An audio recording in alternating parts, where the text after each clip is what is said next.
Hello, everybody.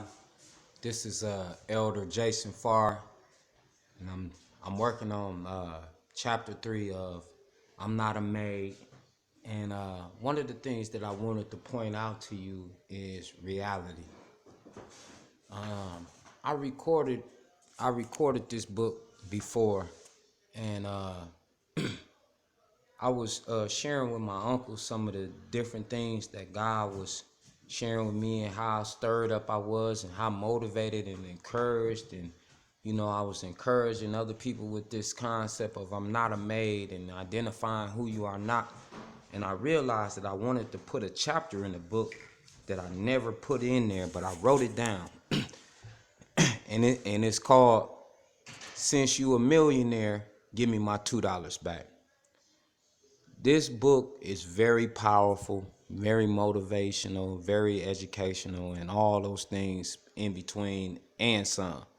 And I was sharing one of the chapters I had recorded with my uncle, and he was saying, "Man, since you after he got done, listening to it and whatnot, we was fellowshipping and whatever, and he was like, man, since you a millionaire, give me my $2 back." And I laughed and I laughed and I laughed, and it was funny, but it was a reality because I was in a place in my mind where the reality of me being a millionaire or me being better than where I'm at right now was so real that not only could I see it and taste it, but you could feel it yourself. And my uncle felt it. He was like, man, I'm so encouraged that you a millionaire. Before you leave out of here, I want my $2 back. It was so funny because he was like, man, now since you a millionaire, let me get my $2 back. And what I'm trying to tell you is that no matter how encouraged you are, no matter how motivated you are, it's always going to be haters. And I'm not saying that my uncle was a hater, but what I'm trying to get you to understand is that there is going to be people that's going to pull you down. There is going to be people that's going to discourage you. There is going to be people that is not going to be motivated about your life success as you are. There are going to be people that is going to not be encouraged. Matter of fact, that is one of the reasons why I got divorced. I am an author of a book called Jesus is a Black Man, and my wife was not encouraged at all. She did not think that the time that I was spending on the research and re-editing my book and going over it, she did not. She was not excited like I was concerning my book. And I dealt with that day after day. And matter of fact, I spent about 500 and something dollars, 500 and some odd dollars, maybe about $560 publishing my book myself. And to her, it was a waste of money, it was a waste of time, it was a waste of energy, and all of those things. So, so I had to fight with getting myself published, with living with a person that was not encouraged as I was concerning something that I was doing. And you have to learn how to live like that. You have to learn how to keep going forward when everything else around you, every person around you may not be excited about the things that you are. And I recorded 2 books. I realized that I could write a book in an hour, and that's all I got to do is sit back and do what I'm doing right now. Dictate, uh, dictate my book like that. And I realized my tablet that I recorded on, it was not even mine. It was my mother's. It got stolen. And I realized that it was a lot of people around me, even family members, that were not excited about the book as I was. And I understood that sometimes sharing your dreams with others may not be a good thing. May not be a good thing. May not be a good thing at all. Because some people are not encouraged about what you see as you are. And that's just the reality. So here I was being motivated, being encouraged, being inspired, knowing that I can live greater and higher than my current circumstance.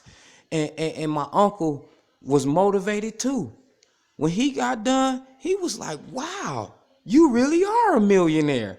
And since you really are a millionaire, before you leave from out of my presence, let me get my $2 back. And boy, let me tell you, I laughed and I laughed and I laughed and I laughed because it was funny, but it also showed me reality. Now, what is reality? Is reality what you see? Is reality what you feel? Or is reality what you see? Reality changes constantly. Because we can look at a glass, we can say it's half full, it's half empty. But what is the reality? The reality is that it's completely full at all times, no matter what's in it, because it does not remain empty at no time. It's completely filled with the atmosphere. Space is in there. And matter of fact, when you pour one substance in, another substance has to be released in order for the glass to fill up with a different substance. You can say it's half empty with liquid and it's half empty with atmosphere. And that would be the reality. That would be the reality. And sometimes reality is not based on how things are, but it's based on how I think they are. And so I could be looking at my circumstance and be really discouraged, really despondent, really down, and really out. And somebody else can look at it and say, man, is you serious? You still got a lot of things going on for yourself that I don't have going on for myself. And I realize that those things are powerful and beneficial because I have lived without those things. And now that you have those things, I'm looking at you and wondering why you're discouraged in the first place when you have these things. Oh my God. In other words, there is somebody that will take your place in the line right now where you at with all the problems you have in your life, with all the messed up things, and they think they can take your hand and play a whole lot better than you can. Oh my God. Oh my God, oh my God, oh my God. So what does that mean? That means that you are more powerful than what you think you are. That means that your reality may not be based off a real perception, but may be based off on how you feeling. Why? Because I've been there. Just the other day, I was feeling very discouraged, very down, very out, very unmotivated. And here I am, I'm a motivator. And I understand how Elijah felt when he said, Lord, it ain't nobody else but me. And I'm not saying that I said that, but I was discouraged like that. And even though he was moved by God, done great things for the Lord, he still had a problem with himself that it was not enough. It was not something, whatever it was that caused him to feel the way that he felt. But we know he was discouraged by the things that he said to God. And matter of fact, he took off running. Here he was, then called down fire from heaven to not only consume things, but he also killed false prophets. Here he was, used by God in such a magnificent way. And when somebody told him something, he started running. Wow. Think about that. Now that you're a millionaire, can I have my $2 back? So realize while you're on the journey on becoming who you are, there is going to be people that is not going to be excited about your life. And you have to realize that. One of the things that I have learned to overcome is to be a people pleaser. Hey, listen, I am an ordained elder. Listen, I cuss. I do things that are not godly consistently. And sometimes when I'm preaching to people on the street and I'm telling them things about God, I'm using profanity. And I'm doing it on purpose. Why? Because one of the things that I really hated about church is that we tried to picturize ourselves as perfect beings, and we knew we were not. So we were constantly lying to ourselves. We were constantly not keeping it real. We were living in a fairy tale. And that discouraged the hell out of me. And the reason why I did, because I felt like I was consistently losing the battle of trying to be perfect, trying to be holy, and I was never accomplishing the goal. Yeah, I may went a moment or two without doing the things that I thought were unseemly, but eventually I went back to the ways of doing wrong. And I may not been a habitual person that did the wrong thing consistently and constantly, but I knew that there was things in my life that was not pleasing to God. There was things that was consistently not pleasing to God. And because of that, I made other people think that the only way that God could bless you is you had to put on this perfect picture face. And I'm wrong for that. And I realize I'm wrong for that. And I realize the church is wrong for that. And I realized it was wrong for that even when I was involved in it. Because I always told people one of the reasons why people do not come to church is they know that God can save, but they don't know that He's willing.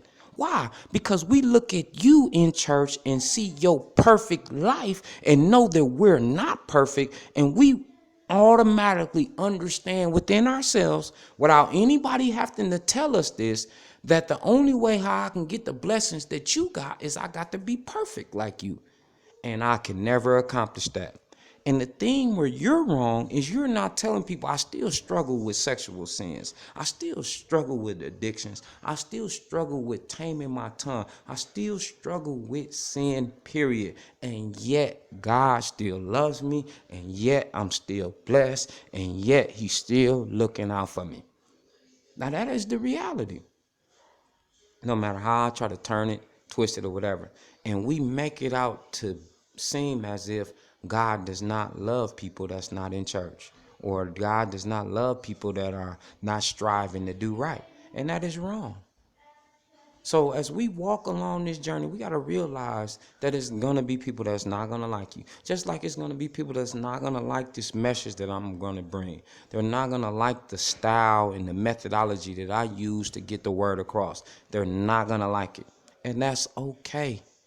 It's not for everybody to like. It's not for every person to receive. But those that can receive this, baby. Listen, I'm not a maid. That word, if you realize who you are not, it will change your life, man. I don't gotta go through the things that I go through because I realize that is not me. Oh my God. Oh my God. That is not me. Now I'm gonna end this chapter and we're gonna continue on. But since you're a millionaire, give me my $2 back. And when you become prosperous and go up the ladder and become successful and doing the things that you know that you're supposed to do or whatever, there's going to be people that are going to request their $2 back. And you better believe it. Since you are a millionaire, let me get my $2 back.